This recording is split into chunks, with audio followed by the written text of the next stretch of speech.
محترم سامعین کرام، ہم ان تمام علماء کرام کے لیے دعائے مغفرت کرتے ہیں اور ان کے پسماندگان سے تعزیت کرتے ہیں،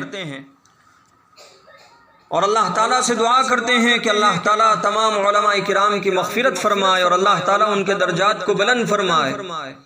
اور اللہ تعالیٰ ان کے پسماندگان کو صبر جمیل عطا فرمائے،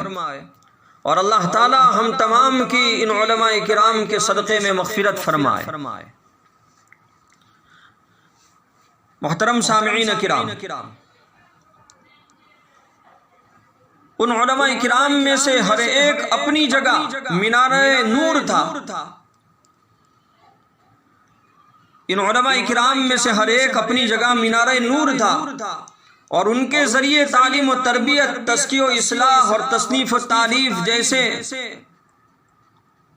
تمام ہی میدانوں میں کام ہو رہا تھا۔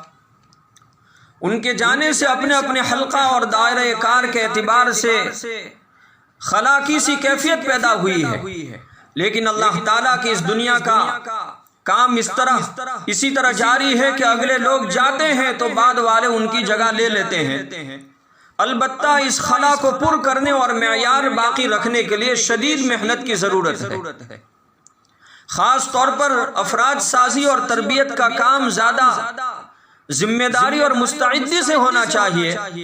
علامہ اقبال کا مشہور شعر ہے، جو بادہ کش تھے پرانے وہ اٹھتے جاتے ہیں، جو بادہ کش تھے پرانے وہ اٹھتے جاتے ہیں، کہیں سے آبے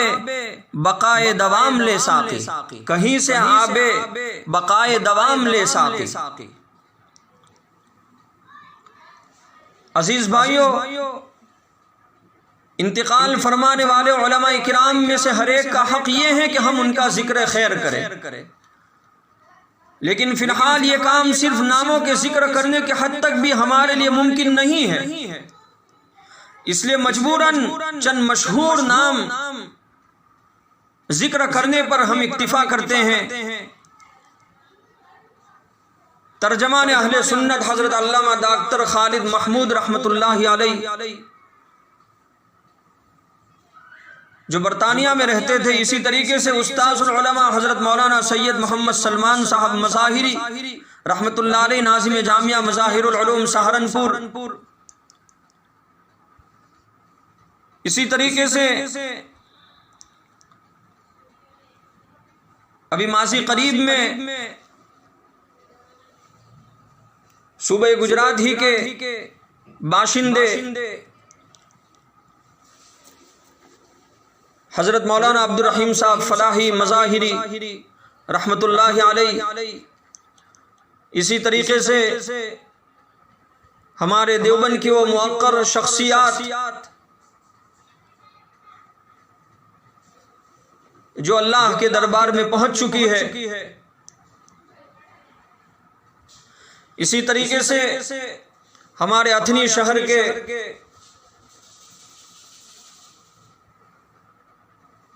ایک فعال عالم دین حضرت مولانا ابراہیم صاحب جامی گجراتی رحمۃ اللہ علیہ، سابق محتمیم اور بانی مبانی مدرسہ اصلاح البنات،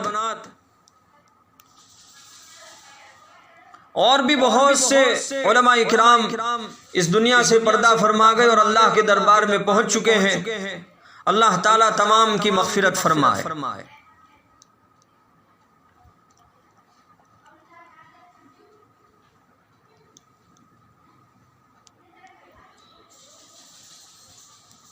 اور اللہ تعالیٰ سے دعا کرتے ہیں کہ اللہ تعالیٰ تمام مرحومین کی مغفرت فرمائے اور تمام علماء کرام کو اعلیٰ علیین میں جگہ نصیب فرمائے۔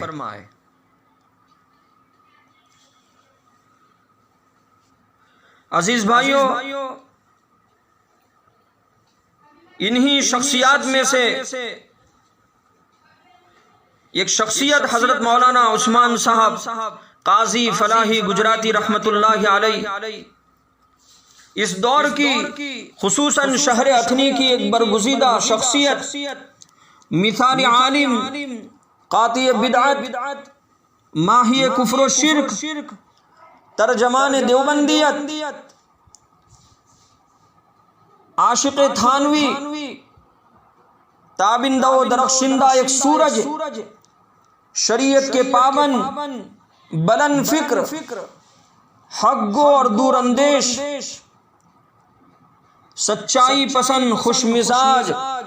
ظریف الطبع، مہمان نواز، تاریخ ساز زندگی کے حامل ایک عالم باعمل انسان تھے اور ایک دین کے سچے خادم تھے۔ مولانا مرحوم کی شخصیت ایسی دل نواز مولانا مرحوم کی شخصیت ایسی دل نواز،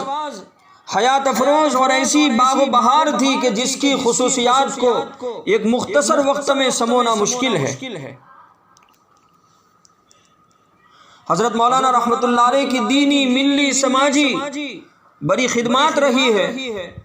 مولانا رحمۃ اللہ علیہ اپنے آپ میں ایک انجمن اور ایک روحانی شخصیت تھی۔